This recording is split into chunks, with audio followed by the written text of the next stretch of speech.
चलिए तो आज हम स्टार्ट करते हैं। आज हम लोग पढ़ेंगे क्लास 11th फिजिक्स का next chapter laws of motion. काफ़ी इंटरेस्टिंग चैप्टर है और काफ़ी अच्छा चैप्टर है, एग्जाम की दृष्टि से भी अच्छा चैप्टर है। तो हमें पढ़ना है इस चैप्टर में लॉ ऑफ मोशन। मोशन के क्या रूल्स हैं, क्या लॉ है, वो इस बारे इस चैप्टर में हमें डिस्कस करना है। इससे पहले के जो चैप्टर्स हैं हम लोगों ने डिस्कस कर लिया, स्ट्रेट लाइन मोशन, ठीक ना, मोशन कैसे स्ट्रेट लाइन में होता है, सर्कुलर मोशन क्या होता है, बाकी उससे जितने भी रिलेटेड टर्म्स है जो है एंगुलर वेलोसिटी, एंगुलर डिस्प्लेसमेंट, इसके बारे में हम डिस्कस कर लिए थे। मोशन हमारा स्ट्रेट लाइन कैसे मोशन होता है, सर्कुलर मोशन कैसे होता है, सब कुछ के बारे में वहाँ पर हम डिस्कस कर चुके हैं। यहाँ पर हमें डिस्कस करना है कि यदि कोई बॉडी मोशन कर रहा है, मूव कर रहा है, तो उसके पीछे क्या लॉ है, क्या रूल है, क्यों मोशन करता है, मोशन करने की क्या कारण से, ये चीज़ जो है हमें, मतलब कि कोई बॉडी को मूव कर रहा है तो भाई कुछ ना कुछ तो रूल होगा उसके साथ, जो उसके चलते, उस रूल के चलते वो मोशन कर रहा है, तो वो चीज़ हमें यहाँ पर डिस्कस करना है। समझ में आ रहा है हमें इस चैप्टर में क्या पढ़ना है। मतलब मोशन जब कर रहा है कोई बॉडी तो क्या रूल्स है, क्या लॉ है, हर बॉडी का मोशन कर रहा है तो उसका अपना कुछ लॉ होता है। उसी लॉ से रिलेटेड जो है टर्म्स हमें इस चैप्टर में क्या करना है, डिस्कस करना है। तो चूंकि आपको पहले से भी पता है या पहले भी जानते हैं कि जो हमारा मोशन होता है वो किसी बॉडी पर फोर्स लगता है और फोर्स के चलते मोशन होता है। तो चूंकि हमें यहाँ पर motion of law of motion के बारे में पढ़ना है, तो उससे पहले थोड़ा हम फोर्स के बारे में जान लेते हैं। हालांकि इसके बारे में आप छोटे क्लासों में पढ़ चुके हैं, बहुत ज़्यादा इसमें समय नहीं देंगे, लेकिन थोड़ा सा जान लेते हैं कि फोर्स क्या होता है। ठीक, इसके बाद तो फिर हम डिस्कस करते हैं। फोर्स को हम डिफाइन कर सकते हैं कि एन एक्सटर्नल एजेंसीज, वो एक्सटर्नल एजेंसी होता है जिसमें कि पुल और पुश भी हमारा आ सकता है। एन एक्सटर्नल एजेंसी, ये फोर्स जो हमारा एक प्रकार का एक्सटर्नल एजेंसी होता है which change the state of rest और द डायरेक्शन ऑफ बॉडी। वो फोर्स क्या करता है, किसी बॉडी के स्टेट को चेंज करता है, स्टेट ऑफ रेस्ट और स्टेट ऑफ मोशन और द डायरेक्शन ऑफ बॉडी। यानी कहने का मतलब कि दैट एक्सटर्नल एजेंसीज, वो एक्सटर्नल एजेंसी जो बॉडी के इस रेस्ट के स्टेट को चेंज करता हो या करने की कोशिश करता हो, उसकी मोशन के स्टेट को चेंज करता हो या चेंज करने की कोशिश करता हो, या फिर उसके डायरेक्शन को चेंज करता हो, उसको हम बोलते हैं फोर्स, ठीक ना। और किसी बॉडी पर फोर्स लगता है तो आपको पहले ही बता दिया गया है कि फोर्स लगता है तो वो मोशन भी हो सकता है, tend to change it state of rest और यूनिफॉर्म मोशन और द डायरेक्शन ऑफ बॉडी। ठीक, अब चूंकि फोर्स के क्या क्या इफेक्ट्स होते हैं ये भी आपको पहले से पता है, छोटे क्लास में बताया गया है, बट थोड़ा सा सुन लेते हैं उसको। क्या होता है कि फोर्स किसी बॉडी के स्टेट को चेंज करते हैं, फोर्स किसी बॉडी के डायरेक्शन को चेंज कर सकता है, फोर्स किसी बॉडी स्टेशनरी ऑब्जेक्ट को रोक सकता है, फोर्स जो है रेस्ट वाला ऑब्जेक्ट को मोशन में कर सकते हैं। सारे जो है हमारे इफेक्ट होता है फोर्स पर। तो हम देखा है कि फोर्स जो है किसी बॉडी रेस्ट बॉडी को मोशन में कर सकता है और मोशन वाले बॉडी को रेस्ट में भी ला सकता है, ठीक ना। तो अभी इस चैप्टर को स्टार्ट करने से पहले थोड़ा हम जान लेते हैं जो एक ग्रीक फिलासफर थे एरिस्टोटले। ये एरिस्टोटले ग्रीक फिलासफर थे, 384 से लेकर 329 384 टू 329 BC के आसपास की ये घटना है।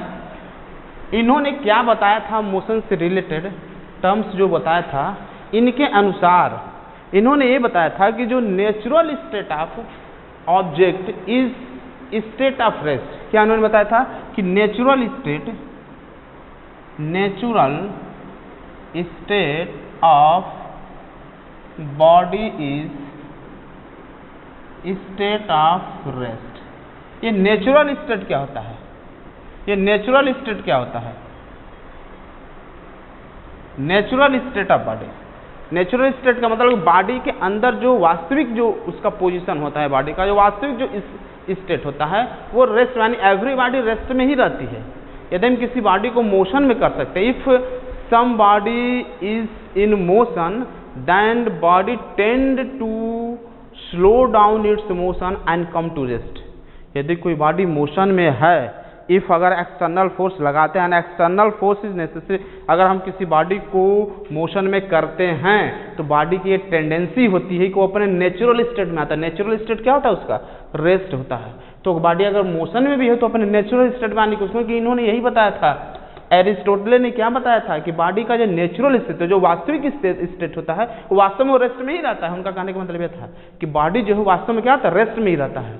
अब उसे हम मोशन में करें, अगर हम मोशन में करें तो धीरे धीरे उसकी स्पीड स्लो होगी और फिर रेस्ट में ही आ जाएगा। अब नेचुरल स्टेट में हर आदमी तो अपने नेचुरल स्टेट में ही आना स्टार्ट करता है ना, जो जैसा रहता सोचता हम वैसा ही रहें।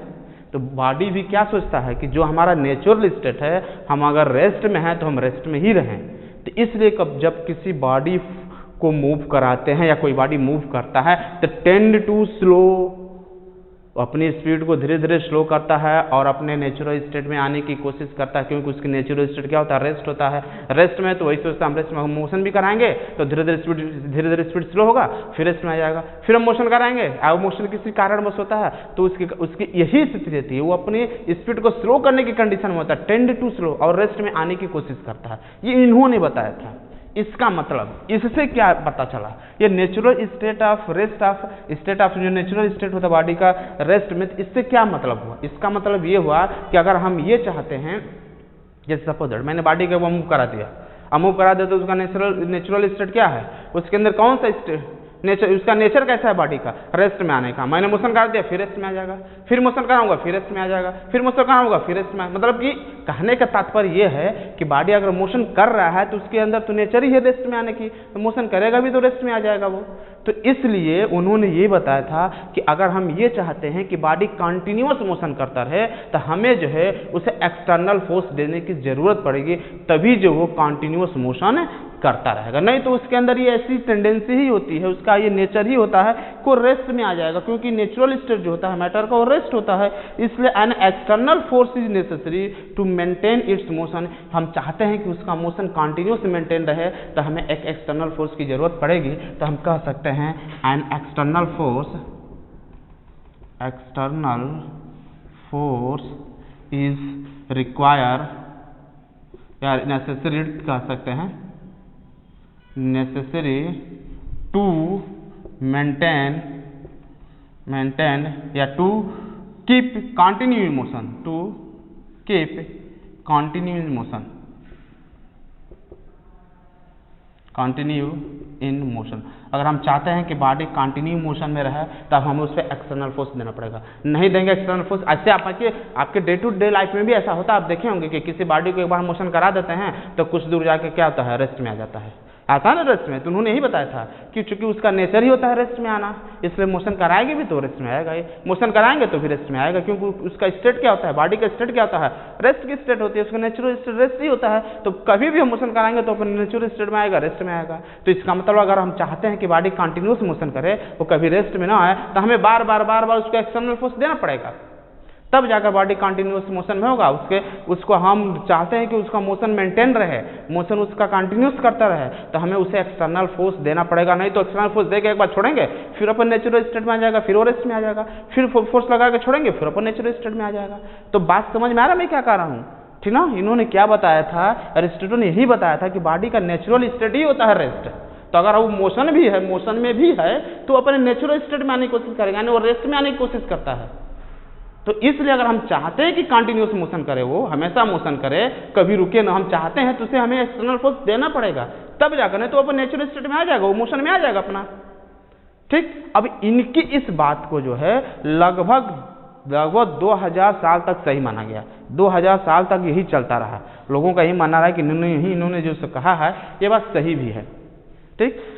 बाद में जब हमारे गैलीलियो साहब आए, ठीक ना, करीब 1564 से 1642 के आसपास, 1564 से शायद 1642 के आसपास, 1564 से लेकर 1642 के आसपास जब गैलीलियो साहब आए, उन्होंने ये बात प्रूफ करके कह दी कि नहीं, आपने जो बात कहा है वो गलत है, वो बात जो है सही हमारा नहीं है। गैलीलियो साहब ने बताया था, गैलीलियो साहब ने कहा कि नहीं, आपकी बात सही नहीं है। आप कह रहे हैं कि किसी बॉडी को मोशन में कंटिन्यूअस रखने के लिए हमें एक्सटर्नल फोर्स देना पड़ेगा, बॉडी का नेचुरल स्टेट रेस्ट होता। नो, ऐसी कोई बात नहीं है। उन्होंने कहा कि हम बॉडी को मोशन कराने के लिए जो एक्सटर्नल फोर्स देते हैं उसको मोशन कराने के लिए नहीं देते हैं, उसको जो है, जो उसके अपोजिंग फोर्स लगता है, जो एक्सटर्नल फोर्स हम देते हैं बॉडी को मूव करने के लिए, ठीक ना, वो जैसे जो फोर्स उसके मोशन को अपोज करता है, और अपोजिंग फोर्स को जो है रिड्यूस करने के लिए हमें जो है एक्सटर्नल फोर्स की जरूरत पड़ती है। तो इस तरह गैलीलियो साहब ने बताया कि बॉडी को जो हम एक्सटर्नल फोर्स देते हैं वो उसके मोशन, कंटिन्यूस मोशन कराने के लिए नहीं देते हैं, उसके जो अपोजिंग, जो उसके मोशन को अपोज करने वाला फ्रिक्शन होता है उसको ओवरकम करने के, उसको ब्रेक करने के लिए हम देते हैं एक्सटर्नल फोर्स। जैसे आप जानते हैं कि जैसे हम साइकिल चलाते हैं, तो साइकिल चाहते हैं साइकिल के पैडलिंग करना हम छोड़ दें तो क्या होता है, साइकिल कुछ दूर बाद क्या होता है, कुछ दूर तक जाएगा, मोशन करके धीरे धीरे उसकी स्पीड स्लो होगी, रुक जाएगी।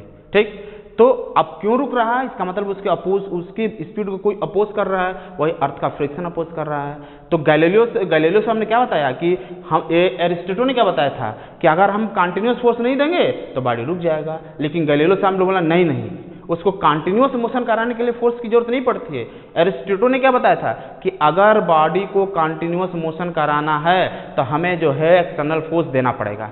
गैलीलियो साहब ने बोला नो, ये बात सही नहीं है, उसे कंटिन्यूस मोशन करने के लिए फोर्स देने की जरूरत नहीं है। फोर्स हम देंगे, एक्सटर्नल फोर्स देंगे, बट उसके कंटिन्यूस मोशन के लिए नहीं देंगे। हम एक्सटर्नल फोर्स इसलिए देंगे कि जो उसको अपोज कर रहा है उसको ओवरकम करने के लिए देंगे।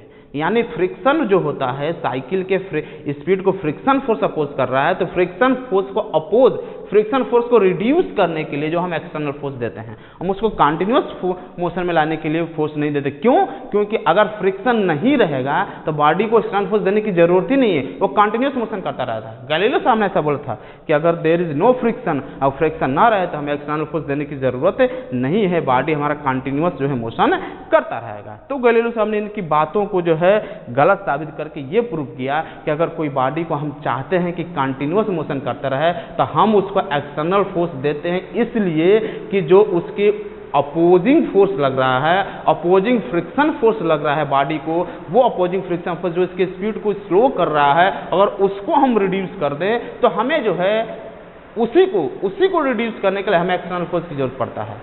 अगर वो अपोजिंग फोर्स ना रहे तो हमें एक्सटर्नल फोर्स देने की जरूरत नहीं है, बॉडी कंटिन्यूस मोशन करता रहेगा। इसे उन्होंने प्रूव करके भी दिखाया था। तो इसके क्या क्लियर हुआ कि अगर कोई बॉडी, अगर साइकिल हमारा चल रहा है और अगर साइकिल के पहिए और अर्थ के बीच अगर फ्रिक्शन फोर्स ना रहे तो एक बार हम पैडल लगाए, इसके बाद पुनः हमें एक्सटर्नल फोर्स देने की जरूरत नहीं है, वो कंटिन्यूस मोशन करता रहेगा, क्योंकि उसको अपोज करने वाला कोई है ही नहीं है। एक बार मोशन किया, कंटिन्यूस मोशन करता रहेगा। ठीक, तो इसलिए कहा गया कि हम जो एक्सटर्नल फोर्स देते हैं उसको लगातार मोशन में लाने के लिए नहीं देते हैं, हम इसलिए देते हैं कि जो अपोजिंग फोर्स लग रहा है वो रिड्यूस हो जाए, और उसलिए जो हम उसको एक्सटर्नल फोर्स देते हैं, अगर वो अपोजिंग फोर्स ना रहे तो हमें एक्सटर्नल फोर्स देने की जरूरत ही नहीं है, बॉडी हमारा कंटिन्यूस मोशन करता रहेगा।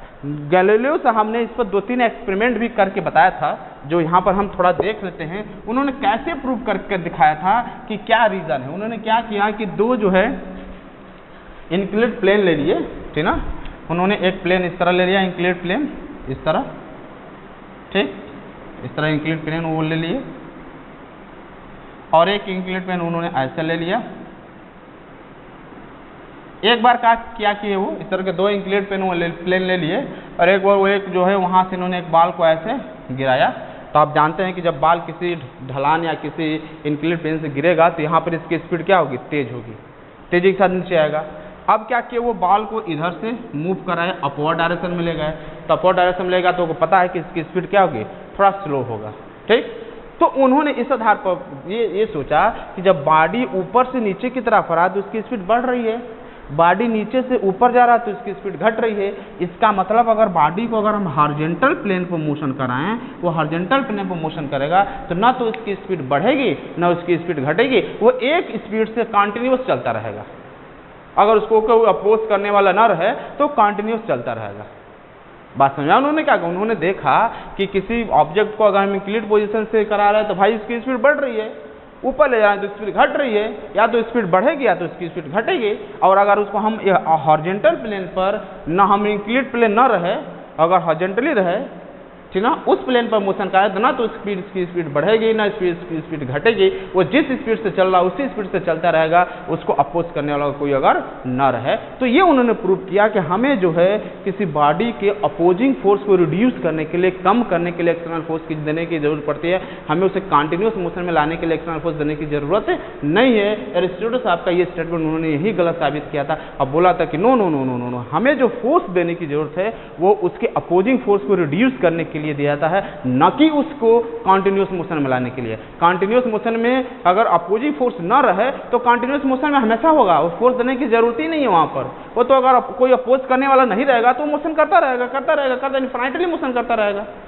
कभी रुकेगा ही नहीं। अगर हम पैर को सपोज दैट अगर हम खेत में फील्ड में अगर खेलते हैं, अब फुटबॉल को पैर से किक करते हैं तो फुटबॉल कुछ जाकर क्यों रुक जाता है? क्योंकि फ्रिक्शन उसको अपोज कर रहा है। अगर फ्रिक्शन अपोज नहीं करता तो फुटबॉल क्या करता? गोल गोल गोल गोल गोल गोल डिफरेंट डायरेक्शन में इधर उधर क्या होता? मोशन करता, कभी रुकता ही नहीं। वही चीज गलीलो साहब ने बताया था कि अगर फ्रिक्शन ना रहे तो एक बार मैंने फोर्स दिया फिर दोबारा देने की जरूरत नहीं है, वो लगातार मोशन करता रहेगा। लेकिन हमें बार बार फोर्स देना पड़ता है, क्यों? क्योंकि उसको अपोज करने वाला एक फोर्स है, अगर वो अपोज फोर्स ना रहे तो हमें फोर्स देने की जरूरत नहीं है। और हम बार बार फोर्स इसीलिए देते हैं ताकि उसका अपोजिंग फोर्स रिड्यूस हो जाए और बॉडी हमारा मोशन करता रहे, न कि उसको हम एक्सटर्नल फोर्स लाने के लिए, उसको कंटिन्यूस मोशन में लाने के लिए फोर्स देने की जरूरत नहीं है। इसके बाद उन्होंने एक और एक्सपेरिमेंट दिखाया था। दूसरा एक्सपेरिमेंट उन्होंने क्या किया था कि कुछ इस तरह का उन्होंने ले लिया एक प्लेन जो है एक, अभी तो एक इनक्लिनेट प्लेन लिए थे, अब दो इनक्लिनेट प्लेन उन्होंने ले लिया और दोनों में जो है बॉडी को मूव कराया और इस तरह उन्होंने देखा कि क्या कंडीशन बन रही है। ठीक,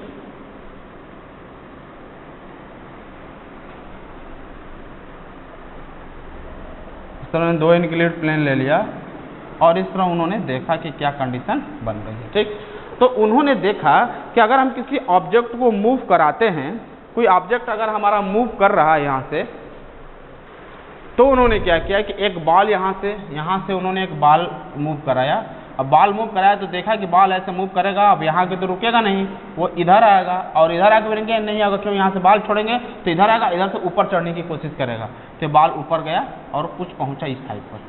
तो उन्होंने देखा कि जब हम किसी बॉल को अगर एक इनक्लिनेट प्लेन से गिराते हैं तो दूसरे इनक्लिनेट प्लेन पर जा रहा है, तो ये move almost the same position but not exactly due to opposing friction. Opposing friction के चलते, चूंकि वहां पर फ्रिक्शन फोर्स क्या है? अपोज कर रहा है, almost reach the same height but not completely because of presence of friction. वो लगभग सेम हाइट जाएगा बट एग्जैक्टली नहीं जाएगा, क्योंकि यहाँ पर कुछ फ्रिक्शन लग रहा है। इसलिए हम ये कह सकते हैं कि लगभग सेम हाइट गया बट एग्जैक्टली नहीं जाएगा। दूसरी बार उन्होंने क्या किया कि इस पोजीशन को थोड़ा झुका दिया, ऐसे थोड़ा सा देखिए यहाँ पर थोड़ा झुका दिया गया है। तो अब क्या होगा कि जब बॉडी झुक जाएगा तो आप देखेंगे, उन्होंने देखा कि बॉडी को सेम हाइट तक पहुँचने के लिए थोड़ा ज़्यादा डिस्टेंस कवर करना पड़ा। यहाँ पर जो डिस्टेंस कवर कर रहा है सेम लेवल तक पहुँचने के लिए, यहाँ पर सेम लेवल पर पहुँचने के लिए थोड़ा ज़्यादा डिस्टेंस कवर किया, तभी तो कहेंगे कि सेम लेवल में जाएगा। ठीक ना, अगर बीच में रहेगा तो सेम लेवल, इसके लेवल में पहुँचने के लिए थोड़ा लॉन्गर डिस्टेंस कवर करना पड़ा। ठीक, अब क्या किया गया कि दूसरी बार थोड़ा और इसको उन्होंने झुकाया और देखा कि अब जो है सेम लेवल तक पहुंचने के लिए और लॉन्गर डिस्टेंस कवर करना पड़ा, उसको और लॉन्गर डिस्टेंस कवर करना पड़ा। इसके आधार पर उन्होंने ये बताया कि अगर हम इंक्लिनेट प्लेन को झुकाते जाएं, मतलब कि जो फोर्स को रिड्यूस करने वाला जो पैरामीटर है, जो अपोजिंग फोर्स है, उसको अगर हम कम करते, भाई इंक्लिनेट प्लेन है इसी के चलते तो लग रहा है अपोजिंग फोर्स, उसको थोड़ा कम करेगा अपोजिंग फोर्स कम हो जाएगा, थोड़ा और कम करेगा अपोजिंग फोर्स कम होगा, थोड़ा और पैरेलल कर देंगे अपोजिंग फोर्स एकदम कम हो जाएगा, है ना। तो इस तरह उन्होंने बताया कि अगर ये प्लेन को थोड़ा हम झुकाते जाएं अपोजिंग फोर्स को रिड्यूस करते जाएं और उसको एकदम पैरेलल कर दें, तो बॉडी को सेम हाइट तक पहुंचने के लिए क्या होगा? इनफाइनाइटली डिस्टेंस कवर करना पड़ेगा। अब वो कभी रुकेगा ही नहीं, उसी स्पीड से इनफाइनाइटली मोशन करता रहेगा।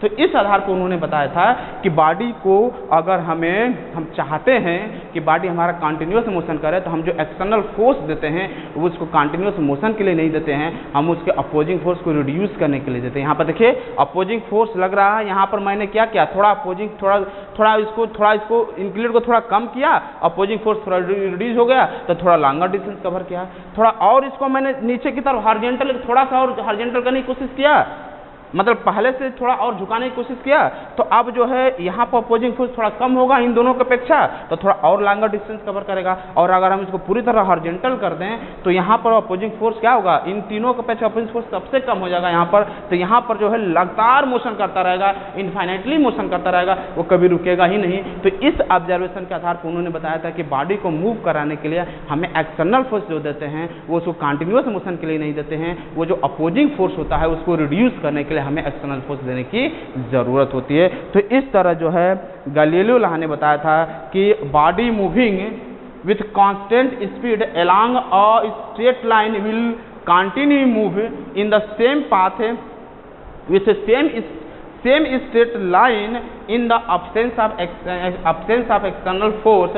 अगर कोई बॉडी मूव कर रहा है एक स्ट्रेट लाइन में, किसी स्पीड से मूव कर रहा है और वहाँ पर अगर वो कंटिन्यूअस मोशन करेगा, कब तक, जब उसके पास कोई अब्सेंस ऑफ अगर एक्सटर्नल फोर्स ना रहे, मतलब अब्सेंस ऑफ एक्सटर्नल फोर्स में, एक्सटर्नल फोर्स के अब्सेंस में बॉडी जो है हमारा लगातार मोशन करता है। तो इस तरह गैलीलियो साहब ने बताया कि a body move with certain speed along a straight line will continue to move। अगर कोई बॉडी किसी सर्टेन स्पीड से मूव कर रहा है किसी स्ट्रेट लाइन पर, तो कंटिन्यू मूव, वो लगातार मूव करता रहेगा विथ द सेम स्पीड, उसी स्पीड से, along द सेम पाथ, उसी पाथ पे, उसी स्ट्रेट लाइन में, उसी स्पीड से कंटिन्यू मोशन करता रहेगा in the absence of external force. External force के absence में उसी तरह मोशन करता रहेगा जब तक उसको कोई अपोजिंग फोर्स ना रहे। कब जब उसके बॉडी को जो है अपोज करने के लिए कोई फोर्स ना लगे तो कंटिन्यूअस मोशन करता रहेगा। और अगर अपोज कर रहा है कोई इसके बॉडी को, तब हमें एक्सटर्नल फोर्स की जरूरत पड़ेगी। इसलिए नहीं कि कंटिन्यूअस मोशन करे, इसलिए ताकि उसका अपोजिंग फोर्स रिड्यूस हो जाए, कम हो जाए। तो उसके अपोजिंग फोर्स को रिड्यूस करने के लिए हम एक्सटर्नल फोर्स लगाते हैं। अगर एक्सटर्नल फोर्स, अगर अपोजिंग फोर्स को रिड्यूस करने के लिए अगर कोई ऐसा फोर्स नहीं है जो उसके मोशन को रिड्यूस कर रहा है, तो हमें एक्सटर्नल फोर्स देने की ज़रूरत नहीं है। और अगर अपोज करने वाला कोई फोर्स वहाँ है, एग्जिस्ट कर रहा है, कोई बॉडी के मोशन को अपोज कर रहा है, तब हमें एक्सटर्नल फोर्स देने की जरूरत पड़ेगी ताकि वो रिड्यूस, जो अपोजिंग फोर्स है वो रिड्यूस हो जाए और हमारा बॉडी कंटिन्यूअस मोशन करता रहे, कभी रुके ना। तो इसलिए इस बात को ध्यान में रखे रहिएगा कि गैलीलियो साहब ने ये बताया था कि हम जो एक्सटर्नल फोर्स देते हैं बॉडी को, वो अपोजिंग फोर्स को रिड्यूस करने के लिए देते हैं, उसको कंटिन्यूअस मोशन में लाने के लिए नहीं देते हैं। अगर अपोजिंग फोर्स न रहे तो बॉडी इसी तरह कंटिन्यूअस मोशन करता रहेगा, उसे एक्सटर्नल फोर्स देने की ज़रूरत नहीं है। जबकि एरिस्टोटल साहब ने ये बताया था कि बॉडी को कंटिन्यूअस मोशन करने के लिए एक्सटर्नल फोर्स देने की जरूरत होता है, और गैलीलियो ने उनकी इसी बात को गलत साबित किया था। ठीक, तो ये रहा गैलीलियो और एरिस्टोटले का जो है स्टेटमेंट। अब हम पढ़ते हैं, गैलीलियो साहब ने अपने इसी स्टेटमेंट में भी बताया था इनर्शिया के बारे में, तो हम थोड़ा देख लेते हैं इनर्शिया का होता है एंड टाइप ऑफ इनर्शिया। ठीक, तो हम पढ़ते हैं इनर्शिया। इनर्शिया जो क्या होता है, आपको इनर्शिया शायद क्लास 9th में भी पढ़ाया गया होगा। तो इनर्शिया जो होता है inherent property of the body, ये बॉडी की क्या होती है, इनहेरेंट प्रॉपर्टी होती है, वही virtue of which it can not change itself it state of rest और यूनिफॉर्म मोशन। ये बॉडी की जो है इनहेरेंट प्रॉपर्टी होती है, वही virtue of which it can not change itself it state of rest और state of motion, uniform motion. यानी कहने का मतलब है कि बॉडी के अंदर वो प्रॉपर्टी, वो गुण जो अपना स्टेट खुद से ना चेंज कर पाए। जैसे मार्कर है, मैंने यहाँ पर रख दिया, तो ये अपना स्टेट खुद से नहीं चेंज करेगा, जब हम इसको फोर्स लगाएंगे तब चेंज करेगा। या कोई बॉडी मोशन कर रहा है तो मोशन ही करता रहेगा, वो खुद से नहीं बदलेगा जब तक हम उसको फोर्स लगाकर उसको रेस्ट में ना लाए। और दूसरी चीज़ कि अगर हम उसको रेस्ट में लाने की कोशिश करते हैं तो हमारे फोर्स का अपोज भी करता है। जैसे सपोज अगर हम कोई साइकिल चलाता है और साइकिल को हम पीछे से खींचेंगे तो हमें ऐसा फील होगा कि साइकिल हमको आगे की तरफ खींचने की कोशिश कर रहा है। अगर हम सावधानी से ना खींचे तो 1-2 कदम हमें आगे भी खींच लेगा, है ना। तो इसका मतलब कि हम उसके स्पीड को अपोज करने की कोशिश करता है तो हमारा अपोज करना चाहता है। हम कहते हैं रुको, वो कहता है नहीं रुकेंगे, हम उसको खींचते हैं रेस्ट में लाने के लिए, वो आगे बढ़ने की कोशिश करता है, मतलब वो हमारा अपोज कर रहा है। उसके इसी प्रॉपर्टी को हम बोलते हैं इनर्शिया। जैसे जैसे मान लिया मैंने डस्टर ले लिया, ये रेस्ट में, हम इसको फोर्स लगाएंगे, कहेगा चलो फोर्स में, बोलेंगे नहीं जाएंगे, चलो नहीं जाएंगे, चलो नहीं जाएंगे। मतलब कि क्या करेगा, हम इसके स्टेट को अगर चेंज करने की कोशिश करते हैं तो उसे रोकेगा, बोलेगा नहीं हम जिस स्टेट में हैं उसी स्टेट में सही है। अगर हम रेस्ट में हैं तो रेस्ट में ही रहेंगे, और मोशन कर रहे हैं तो मोशन ही कर रहे हैं। अब वो अलग की बात है कि मैंने फोर्स लगाया तो वो मोशन कर गया, क्योंकि हमने ज़्यादा फोर्स लगाया भाई, वो लाचार हो गया कि आपका फोर्स ज़्यादा हो गया, तो चलो हम मोशन में चल जाते हैं, है ना। लेकिन अगर किसी बॉडी को अगर हम उसके स्टेट को चेंज करना चाहते हैं तो हमारा अपोज करेगा। जैसे साइकिल का एग्जांपल मैंने लिया कि मोशन कर रहा है, अगर हम चाहते हैं कि रुके तो ऐसा नहीं कि हम उसको छुएंगे बस रुक जाएगा, जब उसको पकड़ के हम खींचेंगे, साइकिल मोशन कर रहा है पकड़ के खींचेंगे तो हमें कुछ ऐसा फील होगा कि साइकिल भी मुझे खींच रहा है। क्यों? कि हम उसे रेस्ट में लाने की कोशिश करते हैं तो हमारा अपोज कर रहा है। हम सोचते हैं कि रुको, वो कहता हम नहीं रुकेंगे, वो रुको, हम कहता नहीं रुकेंगे। वो अगर हम कहते हैं उसको खींच के रुकने की कोशिश करते हैं, वो आगे बढ़ने को, मतलब हमारा अपोजिशन करता है। हर बॉडी के अंदर ये प्रॉपर्टी होता है कि हर एक बॉडी जो अपने चेंज इन स्टेट का अपोज करता है। अगर वो रेस्ट में है, हम उसको मोशन में लाना चाहेंगे तो भी अपोज करेगा, वो मोशन में उसको रेस्ट में लाने तो भी अपोज करेगा। तो उसकी इसी प्रॉपर्टी को हम बोलते हैं इनर्शिया। तो इनर्शिया का इनहेरेंट प्रॉपर्टी, अगर हर ऑब्जेक्ट के अंदर वो इनहेरेंट मतलब होता है उसकी खुद की प्रॉपर्टी। जैसे मान लीजिए जैसे मिर्चा है, मिर्चा की खुद की क्या प्रॉपर्टी है, वो तीखा लगता है, वो उसकी इनहेरेंट प्रॉपर्टी है तो वो होती है। तो उसी तरह हर ऑब्जेक्ट के अंदर वो इनहेरेंट प्रॉपर्टी होता है जिसके चलते वो अपने चेंज इन स्टेट का, हालांकि दूसरी चीज़ को खुद से नहीं चेंज हो पाएगा। अगर रेस्ट में है तो खुद से नहीं चेंज कर पाएगा, उसके अंदर प्रॉपर्टी होती है कि अपनी स्टेट को खुद से नहीं चेंज करेगा, और अगर हम चेंज करेंगे तो उसका अपोज भी करेगा। अब मोशन में है तो कंटिन्यूस मोशन करता रहेगा, वो खुद से रेस्ट में नहीं आएगा। लेकिन अगर हम उसको रेस्ट में लाने की कोशिश करेंगे तो हमारा अपोज भी करेगा, बोलेगा हम जिस स्टेट में हैं उसी स्टेट में रहेगा। फील हो रहा है मैं क्या कर रहा हूँ? इनर्शिया का मतलब कि वो अपनी स्टेट की चेंज तो कर ही नहीं सकता, खुद से तो चेंज कर नहीं सकता, अगर दूसरा चेंज भी करेगा तो उसका अपोज करेगा। वो मेरा इनर्शिया होता है। अगर रेस्ट में है तो वो इसी तरह पड़ा रहेगा रेस्ट में। अगर हम उसको मोशन में लाने की कोशिश करेंगे तो हमारा अपोज करेगा, बोला नहीं यार हमको रेस्ट में ही अच्छा है। और अगर मोशन में लाएंगे तो बोलेगा नहीं हमको मोशन में ही अच्छा है, रेस्ट मतलब हमारा अपोजिशन करेगा। अब भले हम अधिक फोर्स लगाकर उसको मोशन में कर दे रहे हैं, उसको रेस्ट में ला दे रहे हैं, लेकिन वो पोजीशन करता है और उसकी इसी प्रॉपर्टी को बोलते हैं इनर्शिया। तो कह सकते हैं इनर्शिया जो inherent property by virtue of विच, लिख सकते हैं आप, the inherent property of a body by virtue of which it can not change itself its state of rest or uniform motion। वो अपना स्टेट ऑफ यूनिफॉर्म मोशन को खुद से change नहीं कर सकता, इन state line is called inertia. ठीक, अब हमें पढ़ना है यहाँ टाइप ऑफ द इनर्शिया। तो टाइप ऑफ इनर्शिया में हमें जो है 3 प्रकार के इनर्शिया पढ़ना है। जो टाइप ऑफ इनर्शिया की अगर हम बात करते हैं, इनर्शिया की अगर हम बात करते हैं तो 3 प्रकार का इनर्शिया में पड़ता है। Inertia at rest, inertia at rest, दूसरा होता है इनर्शिया एट मोशन, और तीसरा जो होता है इनर्शिया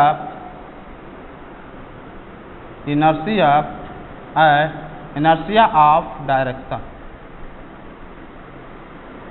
ये 3 प्रकार की इनर्शिया हमें डिस्कस करना है। अब हम जा रहे हैं तीनों प्रकार की इनर्शिया को डिस्कस करने। सबसे पहले हम डिस्कस करेंगे, तो फर्स्ट रखते हैं inertia of the rest. Type of the inertia क्या है? 3 प्रकार की इनर्शिया हमें डिस्कस करना है। Inertia at rest, inertia of motion and inertia of direction. तो सबसे पहले हम देखते हैं इनर्शिया ऑफ रेस्ट क्या होता है। इनर्शिया ऑफ रेस्ट ये होता है कि the tendency of the body to remain it position in rest. अगर वो रेस्ट के पोजीशन में तो रेस्ट में ही रहना चाहता है, इसके इस गुण को हम बोलते हैं इनर्शिया ऑफ द रेस्ट। कह सकते हैं कि tendency of the body to remain in it position of rest. वो अपने पोजीशन रेस्ट के पोजीशन में, अगर वो रेस्ट में है तो रेस्ट के ही पोजीशन बनाना चाहता है। अगर आप उसको हटाना भी चाहेंगे ना उसके पोजीशन को, मोशन भी लेने में लाना चाहेंगे तो आपका अपोज करेगा, रेस्ट में ही लाना चाहेगा, जो मैंने अभी डिस्कस किया। उसके भाई इसके अंदर गुण है ना, हर बॉडी के अंदर ही गुण होता है कि अगर रेस्ट में तो रेस्ट में ही रहेगा, हम उसको हटाने की कोशिश करेंगे तो हमारा अपोज करेगा।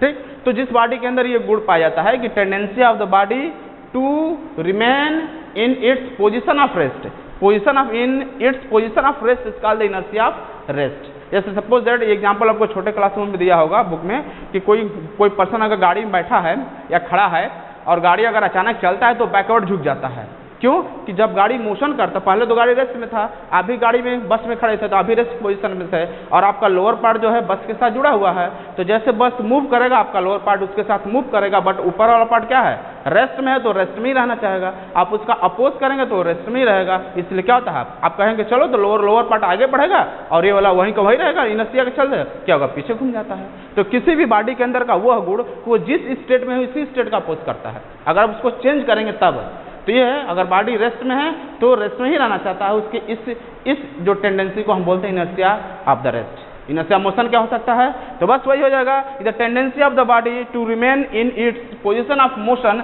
रेस्ट के जगह मोशन कर देंगे, कि tendency of the body to remain in its position of motion is called inertia. तो इस तरह आपने देखा इनर्शिया ऑफ द रेस्ट कि अगर वो रेस्ट में है तो रेस्ट में ही रहना चाहता है, अगर हम उसे मोशन भी लाना चाहते हैं तो अपोज करेगा। इसकी इस प्रॉपर्टी को बोलते हैं inertia of the rest. The tendency of the body to remain in its position of rest, अगर वो अपने पोजीशन ऑफ द रेस्ट, हमें टेंडेंसी होता है कि वो रेस्ट में ही रहना चाहता है। बॉडी, हर बॉडी का जगह मार्कर है, इसके टेंडेंसी को रेस्ट में ही रहेगा। हम हटाएंगे तो वो अपोज करेगा, अगर हम उसको अपोज करेंगे तो वो भी हमारा अपोज करेगा, बोलेगा नहीं हमको यहीं पर ठीक है, हम रेस्ट में ही ठीक हैं। इसके अंदर ऐसा गुण पाया जाता है, तो हर ऑब्जेक्ट के अंदर गुण पाया जाता है। तो जिस ऑब्जेक्ट के अंदर जो ऐसा गुण पाया जाता है कि वो रेस्ट अपने चेंज इन स्टेट का अपोज करता है ना, तो वो जिस स्टेट में है उसी स्टेट में रहना चाहता है, तो रेस्ट में होगा तो रेस्ट में रहना चाहेगा, तो उसके इसी जो टेंडेंसी को हम बोलते हैं inertia of rest. Inertia of motion, तो tendency of the body to remain in its uniform motion, वो बॉडी की टेंडेंसी जो उसके यूनिफॉर्म मोशन में रहना चाहता है। अगर वो यूनिफॉर्म मोशन में है तो कोशिश करेगा कि हम यूनिफॉर्म मोशन में ही रहें।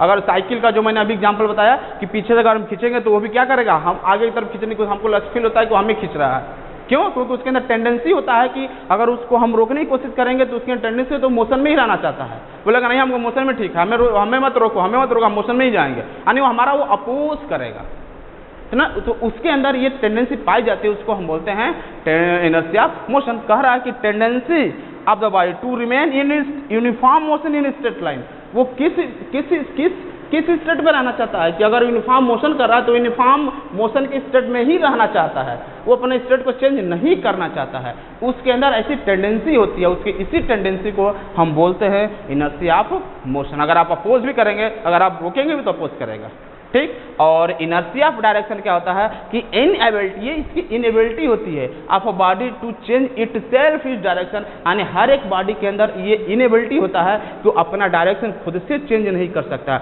अगर मार्कर यहाँ पर है तो इसी का इसी तरह पड़ा रहेगा, ऐसा नहीं कि इधर से तो कभी इधर कभी इधर कभी उधर अपने से मूव करेगा, जब तक कि हम उसको मूव न कराएं। मार्कर अगर इस डायरेक्शन में मूव कर रहा है तो इसी डायरेक्शन मोशन करता रहेगा जब तक कि हम मूव न कराई। ये एबल नहीं होता है अपने डायरेक्शन को चेंज करने के लिए। कह रहा है कि इनएबिलिटी, ये इनएबिलिटी होता है बॉडी की कि अपने डायरेक्शन खुद से चेंज नहीं करेगा। चेंज कराना होगा तो हमें एक्सटर्नल फोर्स देना पड़ेगा, हम जो उसके डायरेक्शन को चेंज कराएंगे या कोई एक्सटर्नल फोर्स उसके डायरेक्शन को चेंज कराएगा। बट बॉडी की ये inability to change it by itself इस डायरेक्शन, वो अपने डायरेक्शन को खुद से नहीं चेंज कर सकता है। उसके इस टेंडेंसी को, ये जो ये एबिलिटी होती है हर एक बॉडी के अंदर, अगर टेबल पर बुक पढ़ा है तो उसी तरफ अगर डायरेक्शन चेंज है, कोई बॉडी अगर इस डायरेक्शन में स्ट्रेट लाइन मोशन कर रहा है तो उसी डायरेक्शन में स्ट्रेट लाइन मोशन करता रहेगा। उसके अंदर इतनी क्षमता नहीं है, उसके अंदर इतनी कैपेसिटी नहीं है, वो इनएबिलिटी है, वो एबल नहीं है कि अपना डायरेक्शन चेंज कर पाएगा। जिस डायरेक्शन जा रहा है उसी डायरेक्शन मोशन करता रहेगा। उसके इसी चीज को बोलते हैं इनर्शिया ऑफ डायरेक्शन। मतलब इनर्शिया ऑफ डायरेक्शन समझ सकते हैं, यानी कहने का तात्पर्य यह है कि वो अपना डायरेक्शन खुद से नहीं चेंज कर पाएगा। मोटे तौर पे कह लीजिए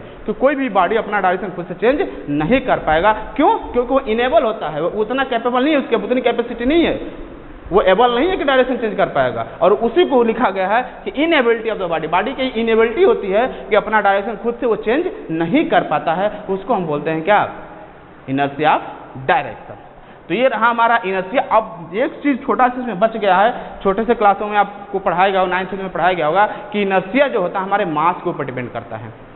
अगर किसी बॉडी का मास ज़्यादा है तो उसके पास इनर्शिया ज़्यादा होगा, अगर कोई बॉडी का मास कम होगा तो उसके पास इनर्शिया क्या होगा? कम होगा। जैसे मान लिया हल्का ऑब्जेक्ट है तो उसको मूव कराने में हमें कम फोर्स लगेगा, तो मतलब कि हमारा अपोज तो ऐसा बात नहीं कि जैसे मार्कर है, मार्कर को हम आसानी से मूव करा सकते हैं, तो ऐसा बात नहीं कि अपोज नहीं कर रहा है, अपोज कर रहा है मेरा, लेकिन मास कम होने के चलते इतना कम पोजीशन कर रहा है कि मुझे फील नहीं हो रहा है। और वही कहा भारी बस होगा, ट्रक रखो, अगर उसे हम पुश करेंगे तो तब फील होगा कि वो तो मेरा अपोज कर रहा है, तो हिल ही नहीं रहा है, लग रहा है कि हमारे ही फोर्स का अपोज कर रहा है। क्यों? क्योंकि उसका मास ज़्यादा है, इसलिए उसके पास इनर्शिया ज़्यादा है, इसलिए उसको मूव करने के लिए ज़्यादा फोर्स की जरूरत पड़ेगी, ठीक ना।